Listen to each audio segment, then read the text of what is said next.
Don in London, hello. My video is all about recovery from addiction to either substance or behaviour, and it's been an appropriate day to watch a bit of news for me. And obviously, with the passing of Michael Jackson and the talk of types of medication he used, there's been lots of speculation about what does it mean for other people. And of course, the BBC in the UK makes it topical, and an expert GP comes on, and an expert in rehab, or going to rehab, or it's really about rehabilitation of our attitudes, behaviour and substances. They were talking candidly about what is addiction, and it's interesting because they all agree, really, if you keep on using something over and over again and expect the same result, it doesn't quite work that way, especially with drugs and substances and behaviour, because the more we do it, the more we have to do more of it in order to get that place of calm and peace that maybe it was giving us in the first place. But addicted to painkillers, often with codeine in them, and I can't remember all the different names, but ones which are opiates as well. So they have a risk of causing dependence. So without any sort of prompting, an ordinary person can find themselves in the throes of addiction, which will terrify most people because they don't know how to get out of it. And the good thing is that both of these experts said, best to get professional help to help you find a way to use medication properly, and in my case, alcohol, never again. So yes, me addicted to alcohol and behaviour, substance and behaviour, we can all get there, and we get there by different routes, and what we know at the end of it is somehow we have to stop it because it's killing us and making our lives shorter. So I'm glad for the experts and the BBC for highlighting how easy it is for an ordinary person to suddenly find they're in addiction. And I think I was an ordinary person, but there was a lot of fear, putting on a brave face and ego in the end, just trying to keep life ticking over, make it look right for other people. And what helps me most these days, having had the professional help, which is ongoing in some situations, is a fellowship, and the fellowship for me is Alcoholics Anonymous. And sometimes I do look at some of the other videos on YouTube and ask myself, why are people so against it?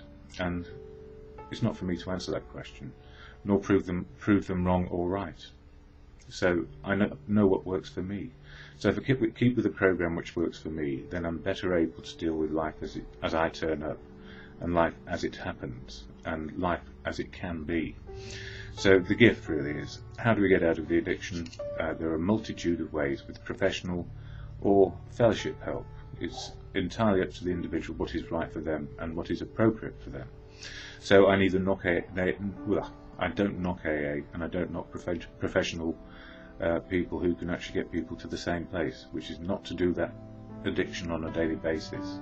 But over and above that, when it comes to painkillers, you know, I have problems, and I would sincerely wish that there was a way round not having to take any sort of medication. I don't take an opiate, but you know, it's an irritation to me because it must impact on my body in some way. So my view is I'm going to go see my GP and say, listen, is there something else which is less intrusive, if you like, in terms of what it might do to my thinking and feeling? It doesn't do anything at the moment, it just kills the pain because it's a sort of neuroblocker thing.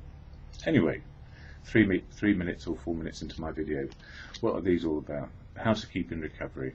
And for me, it is AA, the fellowship of Alcoholics Anonymous, which helps me keep sober 1 day at a time. And it took me an awful lot of time to accept. I had denial first that I was an addict. Then I had to admit and accept that the darn drink had got me. And it took an awful long time. Anyway, somehow I managed to get to the rooms of AA, one meeting, and then 5 years later I thought I'd better give it a proper go.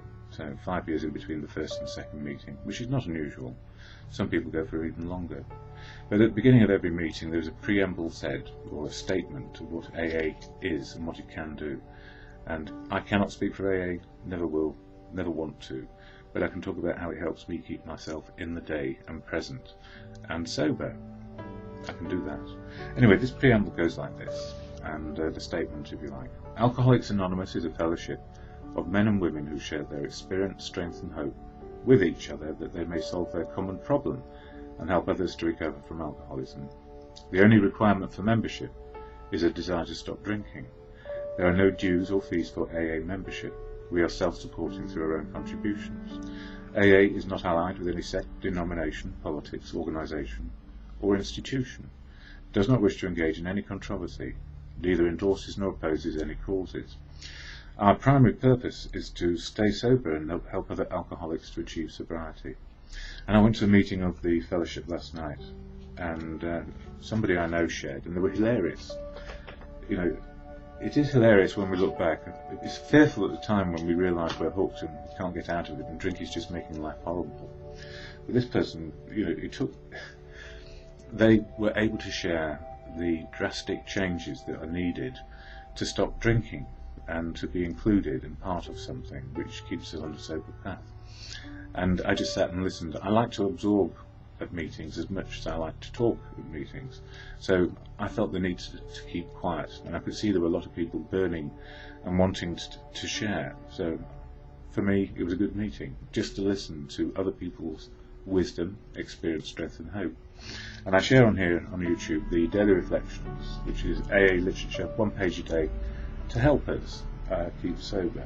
And it focuses us on recovery always, and why we need recovery, and to be aware of our attitudes and our behaviour for today. June has been all about step 6, which is about defects of character, that is going to the extremes of our personality traits, of maybe fear, putting on a brave face and ego. But sometimes we need those things, but not all the time. If we use coping strategies all the time, we have no way of dealing with the day. We're just coping. Coping, well, it's better to have a daily life plan, 24 hours long, I feel, where you can say, with some certainty, if I have the right attitude and behaviour, I can get by. And, more than that, I can actually enjoy my life experience today. So, for June 20, what date are we on? I might have given the wrong date at the beginning. Here we go. June 29th. I think I said 28th. Doesn't matter. You'll tell me. Anyway, a rippling effect in this book, Daily Reflections. Having learned to live so happily, we show everyone else how. Yes, we of AA did dream of those dreams. How natural that was, since most alcoholics are bankrupt idealists. So why shouldn't we share our way of life with everyone? Why shouldn't we? We can share it. It doesn't mean other people need to adopt it, and here we go. The great discovery of sobriety led me to feel the need to spread the good news to the world around me. The grandiose thoughts of my drinking days returned. Later I learned that concentrating on my own recovery was a full-time process.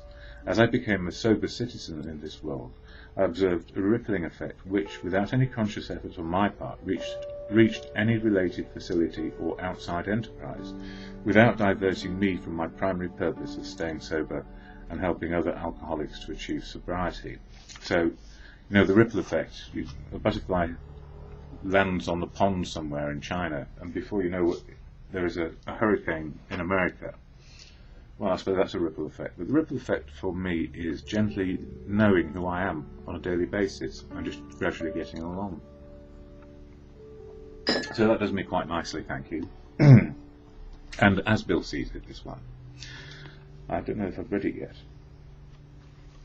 Oh yes, 2 roads for the old timer. I may not have time, but yeah. The founders of many groups ultimately divide into the 2 classes known as elder statesmen and bleeding deacons. The elder statesman sees the wisdom of the group's decision to run itself and holds no resentment over his reduced status. His judgment, fortified by considerable experience, is sound. The bleeding deacon is just as surely convinced that the group cannot get along without him. He constantly connives for a re-election to office and continues to be consumed with self-pity. Nearly every old-timer in our society has gone through this process in some degree. Happily, most of them survive and live to become elder statesmen.